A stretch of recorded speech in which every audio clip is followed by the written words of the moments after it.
goal is to bring you your next favorite band.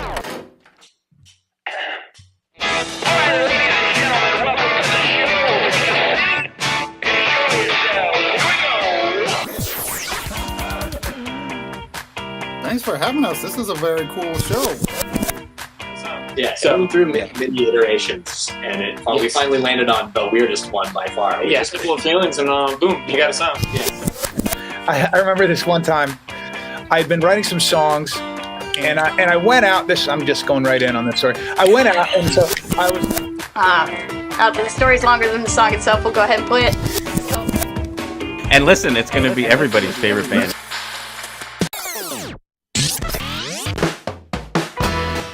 Welcome to your next favorite band. That's both the show title and our promise to you. We here at Stereophilia Studio are tireless in our pursuit of finding incredible, genre-defiant artists who are either a hot, up-and-coming band or a group that has been delivering for years but have flown under the radar. Tonight, David and Phillip banter about upcoming music, guests, and just life in general.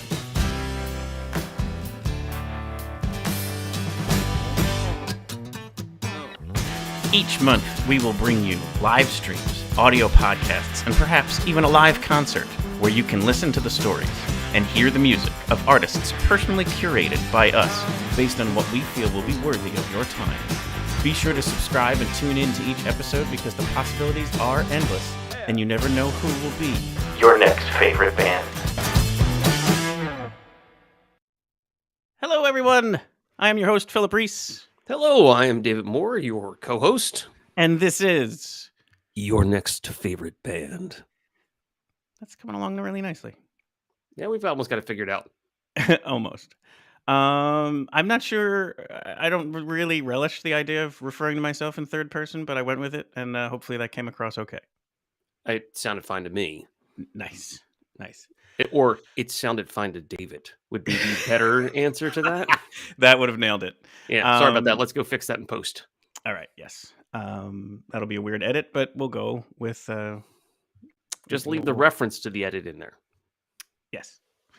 Yeah, and funny story too, like in that opening there, we shared during the Wonder Jam, like the whole, we kind of went through what the background music is because we had Carver Commodore on. Right. And we were just pointing out how that's like 75 to 80% Carver Commodore.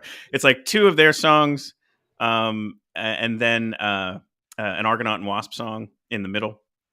But then even like some of the images and videos and stuff there are them as well. Kind of a funny thing is just today I was going through photos because I was downloading stuff from last week when I was on my honeymoon. We'll mention that in a second, but.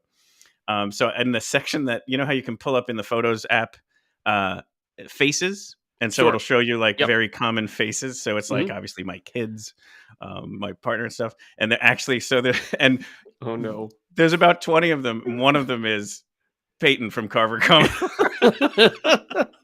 I imagine they must do it based on number of times, frequency and number of different days. Like obviously if it's all on one day, it probably doesn't count it as much. So yeah, you hang out with this guy a lot.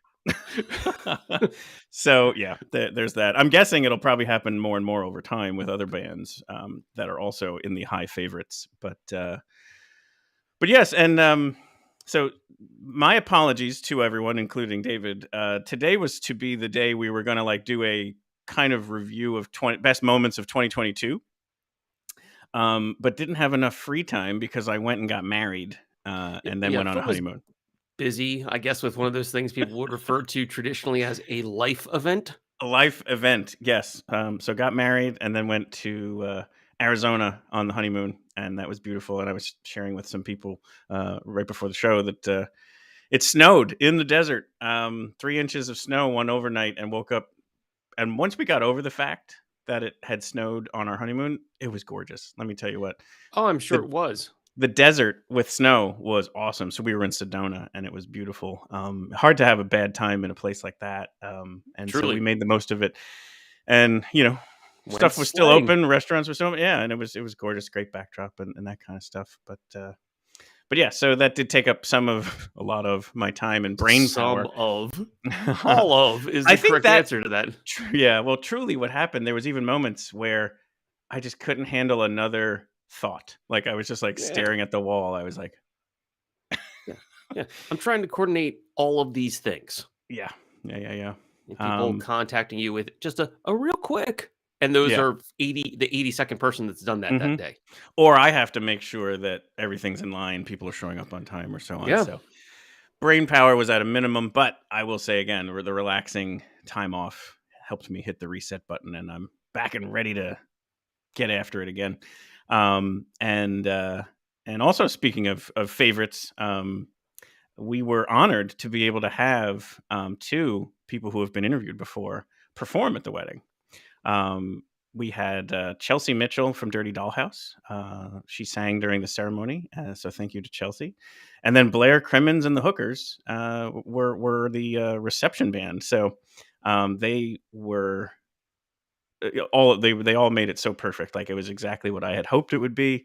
And people kept coming up to me at each point, kind of saying, so, because Hollywood Love Song is this absolutely perfect song, obviously for a relationship that, in a wedding and so on. So that was played during the ceremony. And so afterwards people were like, so whose song is that? We were like, hers. And they were like, her what? song, yes. Yeah. Well, yeah, and then how is that not more popular? I'm like, I don't know either. That's why we were thrilled to have her there. And same thing for Blair. They kept saying, oh, so these are all covers, and we're like, no, there's probably about 2. Maybe there was one that I remember him playing, and it's one that he's played in sets for a long time. Maybe there was another one in there, but well, right, he does some of the modern songs in that style. Like he'll play Let's Dance and Psycho Killer and stuff. I think he plays 1 or 2 songs from the 20s that are actually in that style, but most of it's his own original stuff, and it's just right. I mean, I know when I was thrilled to see the dance floor was pretty packed the entire time. I wasn't positive that was going to happen because I think so many times you go to a wedding and it's a DJ and that gets people up and dancing that I wasn't sure it was going to happen.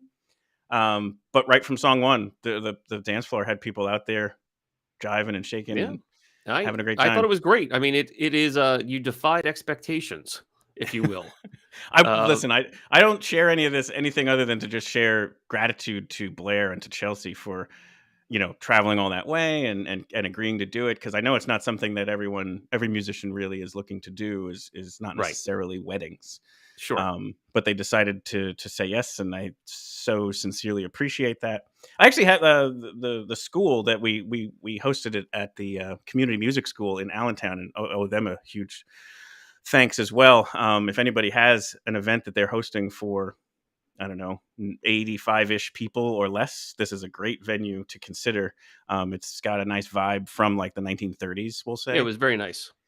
And they shot some video of what was going on for us, because since they are a music school, they also teach things like shooting of video and editing and stuff. So they had the equipment, and the audio was recorded separately. So this is kind of only the video stuff, but so they're going to actually give it to us where they're going to true those 2 things up. But for now, I just kind of wanted to share a little bit of Blair.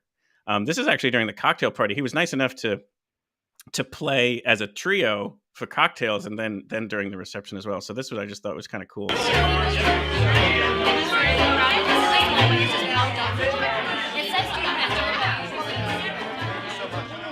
We'll let Sam get out of the way, and you'll be able to see them. But this is also kind of shows you, like, you're going to see the camera, like the photographer come into the way, and some of our different guests. This is more just to kind of show just how cool. Obviously, they always dress that way, but it really fit the vibe of the night as well. Now, during this period of time, they were playing. This was when they played more traditional torch songs during this point in time. Yep. But it's such a nice touch to things that they agreed to do that, because they were in town from Atlanta. Like, again, no short trip on their part. And since they were there, they were like, "Do you want us to play during cocktails?" And we were like, "Yeah, that'd be dope." We said, "Yeah, oh yeah." Yeah. And then the actual reception looked more like this.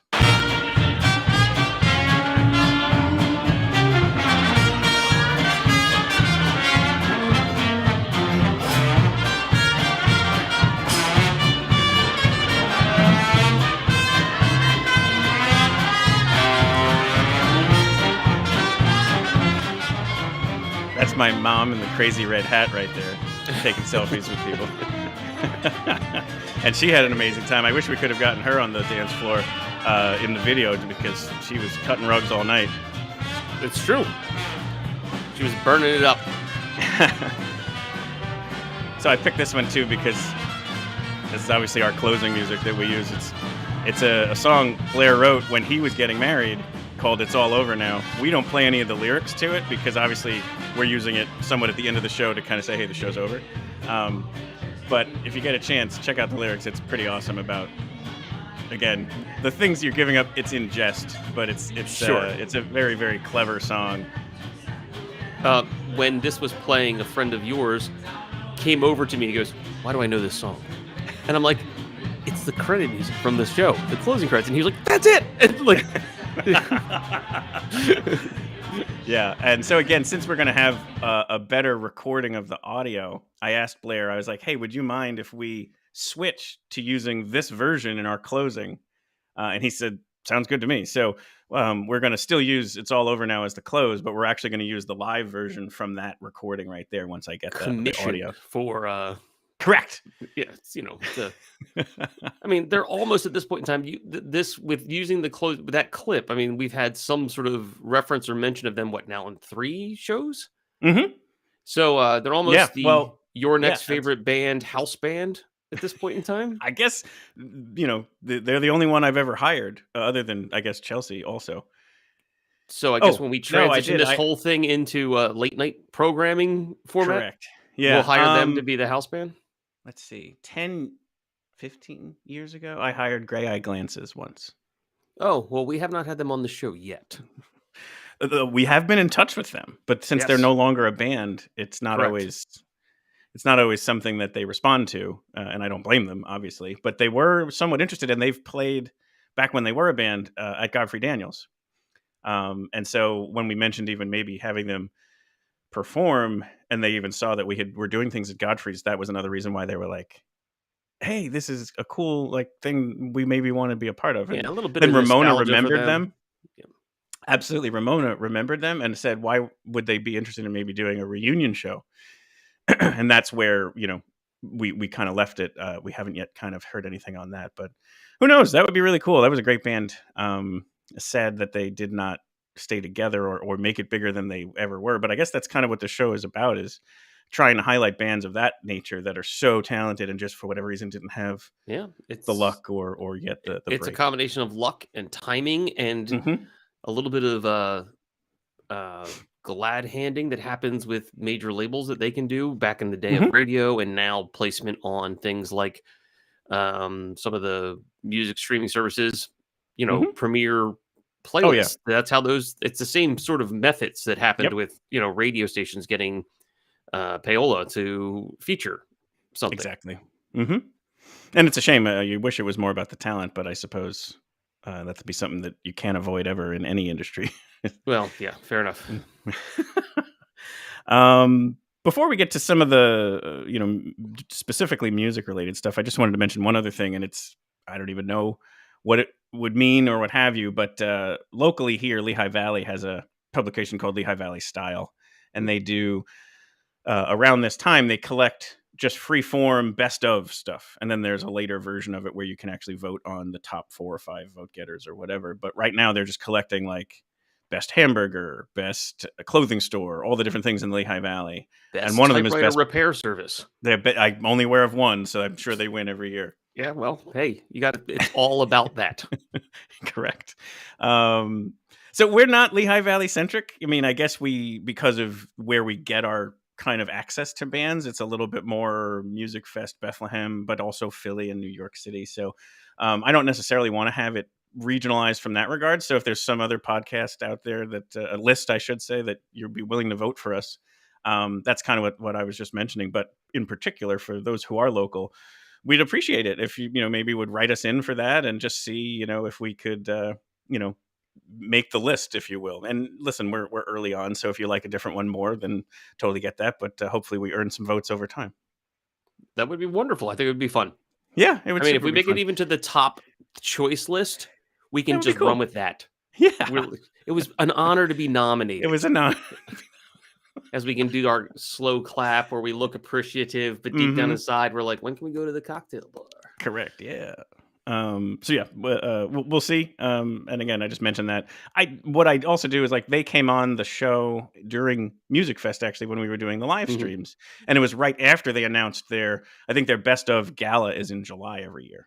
Right. So they had just announced who the best ofs were. Like for example, best local artist musician was Kendall Conrad. She had won.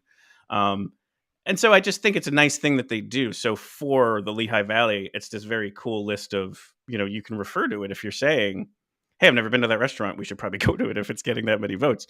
So I think it's a very cool thing that they do. So I mention it for that reason as well, because it's your chance to get in there and have your voice be heard in those ways, right now, because it's the freeform portion where you can really write in whoever you want as far as the different categories. I think there's like 140 different categories. Wow. Yeah. Well, I mean, if you're going to, it's like extensive. They don't just do best restaurant; they do best steak, best, Yeah, I know, and they do different kinds of restaurant too. They'll do like best family restaurant, best, casual, best, super duper fancy. Right. So there's the food category, then there's like a lifestyle category, like best hairdresser, best nails, all that kind of stuff, and then there's stuff like best podcast and that kind of stuff as well. So anyway, just mention that. I think they do a nice job, and so if you're so inclined, check it out. But yeah, so just figured it would be like a catch-up time here, just some of the different things that we have coming up or things that we're aware of. A couple of people we've interviewed do have some new music out or about to be released. Last week, the Darling Sons released a new, I think they called it an EP, but it was really just them recording some stuff live in the studio. And I think it was 2 or 3 songs long, but it was really cool. I like Bandcamp. I follow the people, obviously, who not only I'm interested in, but we interview and all that kind of stuff. And so I got an alert and I checked it out quick, and it sounds great. So they're just obviously someone that we had on the show and really, really like. Additionally, Emily Drinker, she played a song during the Wonder Jam called Something's Coming. That gets released officially on Friday. She was talking about that when we interviewed her as well. She was just talking about that release. So the January 27th. Yeah, we've arrived. We've arrived at that moment. When is now? Oh, you just missed it. You just missed it. Spaceball clip here. Correct. And then you had mentioned the Jackson Pines EP is coming out. Yeah, also on the 27th. So this is a that EP is not of original music, but of traditional music. They've decided to release this one of just traditional music, which Joe had mentioned. This was one of the projects. Again, I don't think it had come this far into fruition yet. When we originally talked to him, that was one of the ideas that they were kicking around at that point in time. Yeah, he had mentioned how they had done a lot of like just talking to people in the Pine Barrens and some of the musicians from there and stuff. And they absolutely had been able to talk to enough people who could play the music for them that they could then, transcribe it and record it. And now these are like legit old piney songs that are now going to get released. And I know he's so super proud of it. And should be. And I think it's just something worth checking out. The one song got released, I think, a week or 2 ago, like the single, if you will, and then the full EP comes out on Friday. So definitely check that out. It's such, like we've always talked about, that Joe and the other members of the band are just such great musicians. Yeah. And then songs like this are just like a treasure that kind of are getting played for people outside of the Pine Barrens for the first time ever. It's kind of like a really neat thing if you think about it from a historical perspective. Well, and it's neat too because it's getting all sorts of beautiful modern production recordings in the sense that it's pristine and it's not. It's just going to also sound great. Yeah. And wish casting that one, I really hope that a venue like Godfrey Daniels maybe brings them in to play their music, but primarily focused around this new EP and what it represents. I think that would be very cool. So anyway, there you go. I'll put that out there in the universe. Yeah, I can see them segmenting their show where they could do it in like if they played like a 2-set show where it would be like this is the traditional set and original music set, back to back kind of thing. Absolutely. Yeah. Cool. And then we have some concerts that we're checking out coming up here. In fact, one being tomorrow, which again, not always great to reference in a recording, but on Wednesday, January 25th, at the Music Fest Cafe, Nico Case, which I think is really looking forward to this. Yeah, absolutely. She's going to be great. And then the opening act should be Good Indigo Sparkle. Mhm. I don't know if she says it Indigo or Indigo, but either way, it's she should be an interesting opener, a good fit that goes together well with Seems like Nico's it's going to music. be a very cool night. Yeah. Yeah.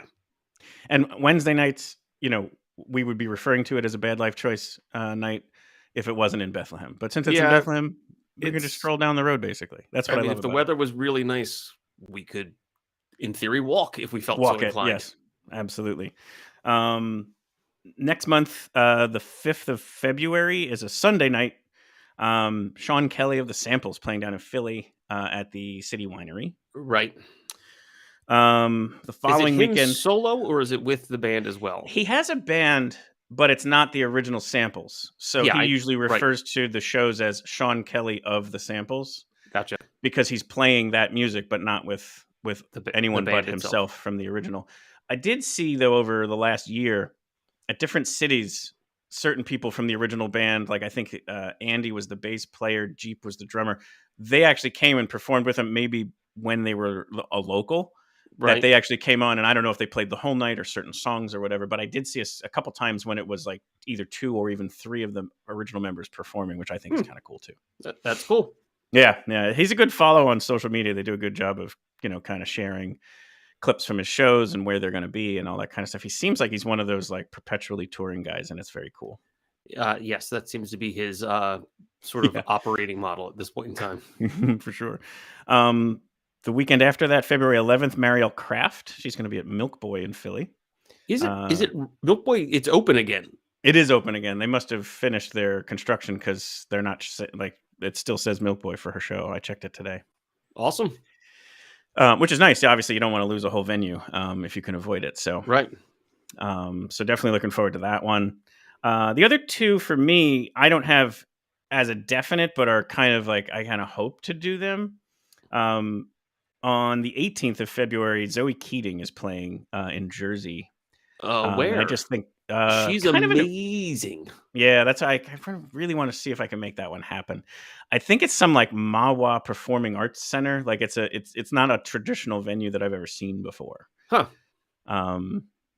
So that'll be a cool one to see if I can. But again, it's almost a recommendation if you're anywhere near that or anywhere if you ever see her performing. I agree with Dave. Like that's the whole thing. Is would think just as a recommendation, show. She's fantastic. Yeah, great music, and then from what I've heard, an amazing performer on top of that. Where she does some very cool things. She's a cello player, but not of the typical variety. She seems to be a master. Yeah, I mean, she does really cool things by she builds sort of these sound palettes while she's playing live. She uses all sorts of very cool foot pedal based stuff.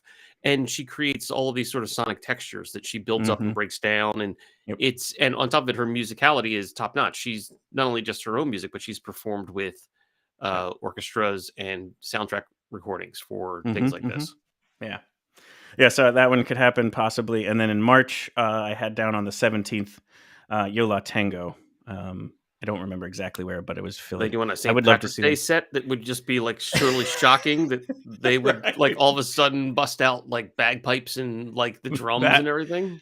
See, that would be amazing. I think that would be a really cool idea that they should take you up on. But yeah, I'm a fan of theirs for obviously they've been playing for decades, but even their most recent releases are still very, very, very cool. So I would like to see them potentially at some point, and they're on a pretty lengthy tour right now, so I could catch them at some other point as well. But we'll see. And then you have one in April the 14th.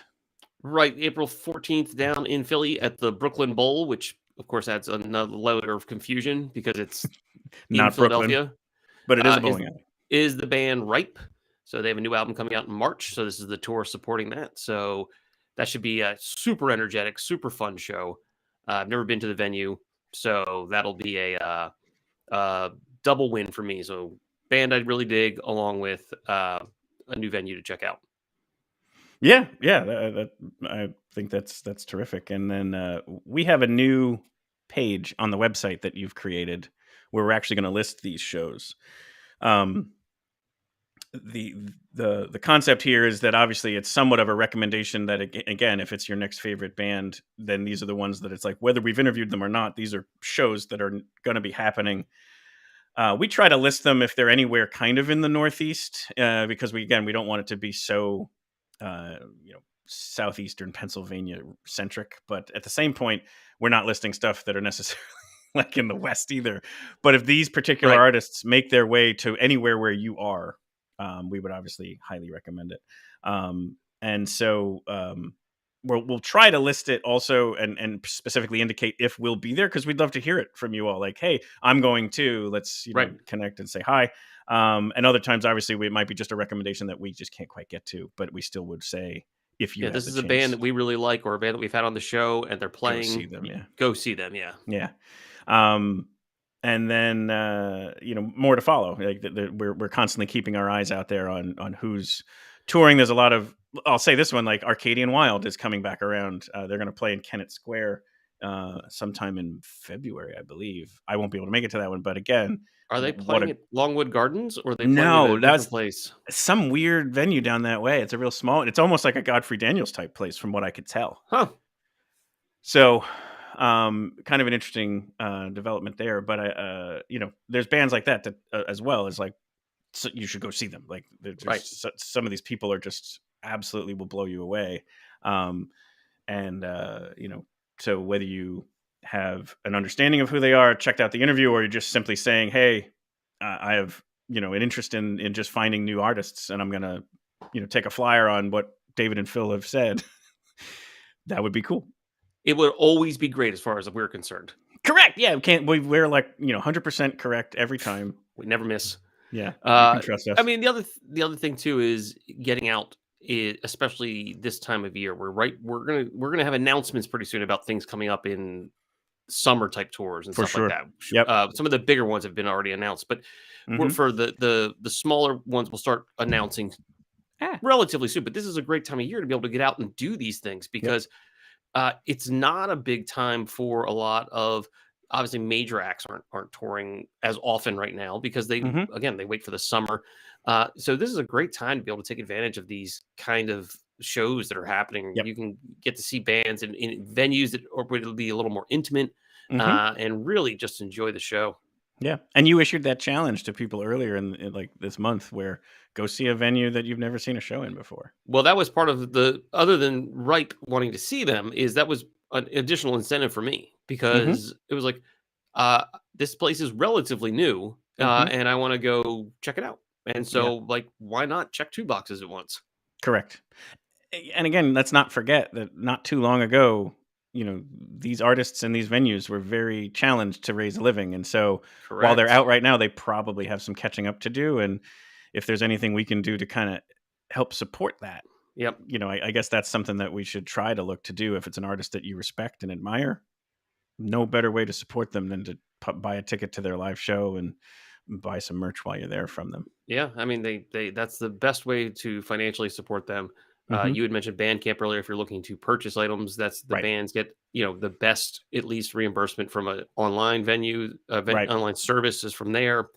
So short of obviously the direct purchase, like you're right. That's the best like digital download option for them. That's what I'm referring to. Yeah. Not versus say, buying directly from the artist in their own store that they have often on their own website. Yeah. So vinyl directly from them, or sometimes they have a digital download code or whatever. So they're going to be a little bit more lucrative for them, but anything helps. We talked about even the streaming services like Spotify, Apple, whatever. While they may not be monetarily beneficial for them, it does get their name out there, and it gets and that's where we start at the beginning. There's the algorithm that comes into play, and a certain number of things, number of people add them to their library or listen to a certain album or track. It makes things happen in their little computer-based setup. Yes, that in theory should help promote those into more ears. Correct. More ear holes. More ear holes. So speaking of ear holes, here's our upcoming guests that we hope you absolutely like and subscribe and check out. This kind of takes us through February. Believe it or not, we have things booked into April. So March is booked, half of April is booked. But figure rather than get ahead of ourselves, we'll just kind of So give let's you talk about our Christmas releases. Here's who's coming on the Winter Wonder Jam 23. It's So next week is, I think it's going to be a very cool conversation. He's actually a developer of apps, basically for your phone, that focus around music discovery. And his name is Marcos Tanaka. And we just thought, again, like part of that whole music adjacent type guest that we were focused on, we thought this was a cool one. And he seems to be, he was totally into it from the moment we reached out of nowhere. I'm looking forward to learning more about, I think the major app that he has is called Music Harbor, I believe it is. Yeah, Music Harbor is one of the, I think Music Harbor is the one that lets you, you can pick favorite artists, you can let it look at your whole library. It'll tell you about new releases and new stuff releases. like that. So that really matches the kind of thing that we're doing, which is exactly the new discovery. And then there's another one he has, which the name unfortunately is escaping me at this point in time, but it also enhances like the music app itself directly by adding more or less digital liner notes. I think that was Music Smart. Might be. I have it. I it is, could actually look and find out. Yeah, because he had Music Box, Music Smart, and then there was one just called Play, which was more about YouTube videos and stuff like that, where you'd be. You are correct on Music Smart. Nice. You are smart. No, it's there's a difference between smart and just wisdom, which just means I learned something and retained it. Your recall is my solid. recall ability is high, but I'm not a smart man. So anyway, looking forward to that one. That's next week. Into February, some of the other artists that we have coming up: Shamar Allen, New Orleans-based trumpet player; Corinne Mamana, local here to Bethlehem, jazz singer; Steel City Vintage, who is actually an artist and a backline company, believe it or not. So provides backline to festivals and stuff like that, but also the person who's the owner is a wonderful artist who works with glass and metal. So we're going to be able to talk about all of that. And we're going to be at the gallery in person where his stuff is displayed. So we'll be able to show some of his art and some of the other things that Steel City Vintage does. And I think that'll be a cool conversation as well.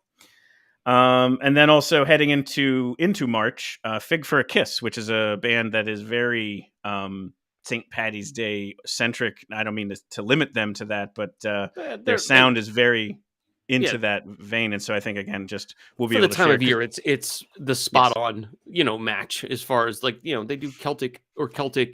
Right. It either sounds inspired. like that or kind of what you might hear at the Renaissance Fair, but in an exceptionally talented way. So we wouldn't bring them on if it wasn't great. So I think you're really going to like the sound of that. And they also, each member of the band has their own kind of gigs as well. So it'll be really cool to talk to each of them about what they have going on.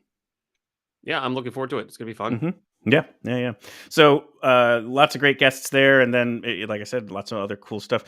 The other neat thing that's happening is obviously weather's getting slightly warmer, and then comfort level with in-person is happening. So you heard me mention there, some of these, more than one is going to be in person because either the person is local enough to be here or they happen to be in town or whatever. And some of the local businesses are we've been in touch with them and they're into it as well. So we're starting to set up to be able to go out into the world and interview people in person in some cool locations. So I think that's going to be a kind of a neat, upcoming aspect to things as well. So more to follow on that. Yeah, we're going to have our big remote satellite truck parked right on the road. Like we're some sort of ESPN and us parked right next to each other. So, competing for an Ethernet port. It's the single Ethernet port. Right. That's exactly and we're like what both happened. like we both look at each other and like run across the room. Probably not. But anyway, and then one last thing that I think I'm ready to put out there. This isn't wish casting because we're in control of it. So the Winter Wonder Jam is I think a very cool end of the year episode, I guess is the best way to put it. But it's this venture to bring in the prior guests to see if they would like to be a part of it and play a song or whatever. And it's joyously around the holidays. It's tends to be very Christmas centric, but we don't want it to be exclusively about that. We want it to be about Hanukkah and Kwanzaa, and even if you're not religious at all, that it's just year end reflection or whatever. Thanksgiving is around that time, which is universal. So anyway, it's a little bit more of an appreciation for the end of the year, if you will. And like you probably know, we try to raise some funds. The other, I just think it might be cool to have another point in the year where we do something similar, not nearly as elaborate. But another initiative that I think is super important. So this one isn't necessarily about thankfulness and reflection at year end, but it's a little bit more about conservation and naturalism and such. And that basically, I'm personally invested in, Earth Day type stuff and want to highlight that a little bit. And I know a lot of artists are as well. So in April, around Earth Day, we're going to do kind of like a night or whatever. We don't have all the details figured out yet, but do have the little word out to a few artists who all had a very positive response recently. So I was just saying, all right, then it seems like it's going to be a go. We're just going to do like a No Planet B jamboree kind of thing and share music that's about that. And then also having them either on or guests on to talk about, what can we do and to just make sure that we don't screw this up more than we already have. I was going to say that we already have on more accounts than we really should have. Sure. And it's not going to be like scientifically centric necessarily. It's going to be more about just simply joining together to make sure that we do the right thing. Yeah, absolutely. Yeah. And make it and all, to make you and think about things a like celebration of the music that might Sure. be about these things.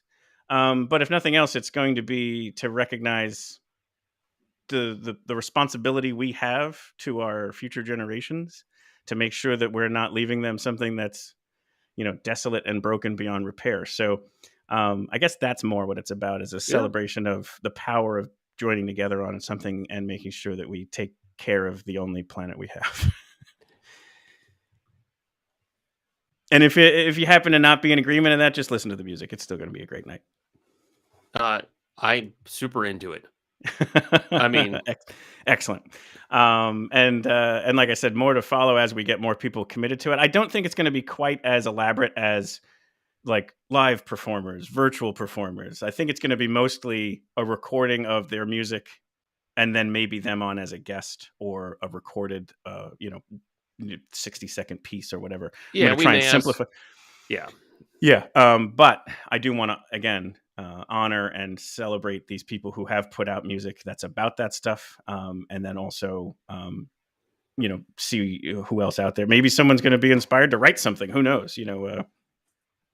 Could happen.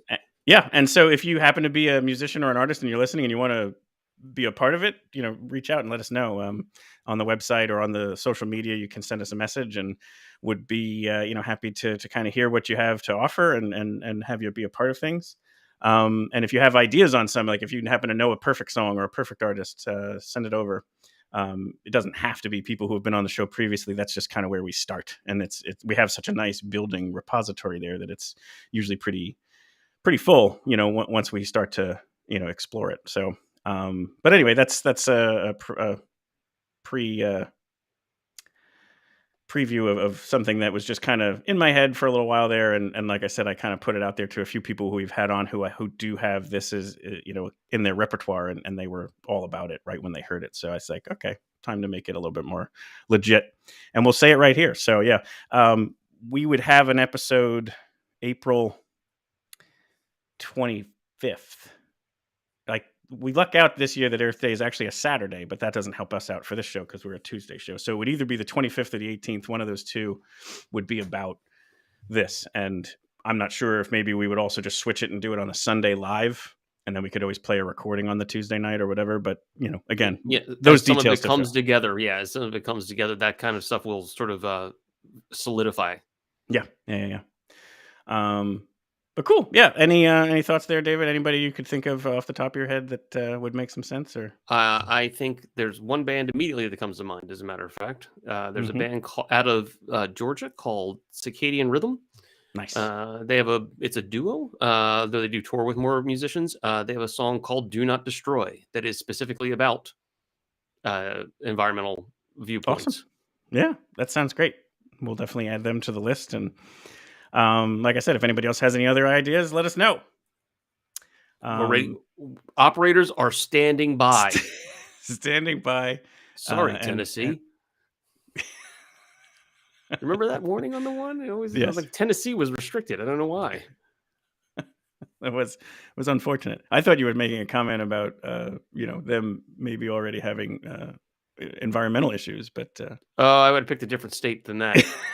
Yeah. There's plenty of them out there, but anyway, what else? Anything else for the benefit of all? I think we covered all the list. Yeah, I'll just add one quick note. Please do. Congratulations, Phil. Oh, thank you. That was a lovely wedding. Thank you for including us in it. It was really special, and you deserve nothing but happiness. Well, thank you for that. It was really great.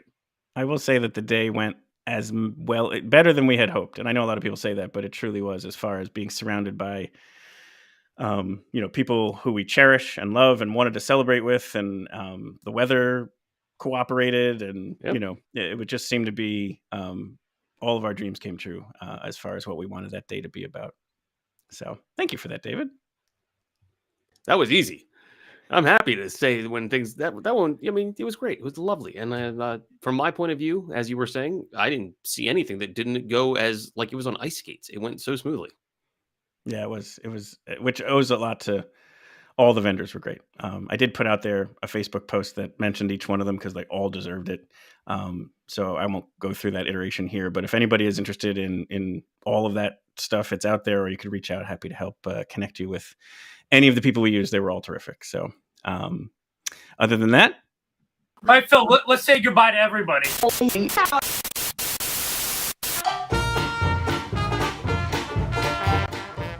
Here's Blair singing that song again. Can't wait for the newer version of it. And also, we're going to update the opening of the show as well.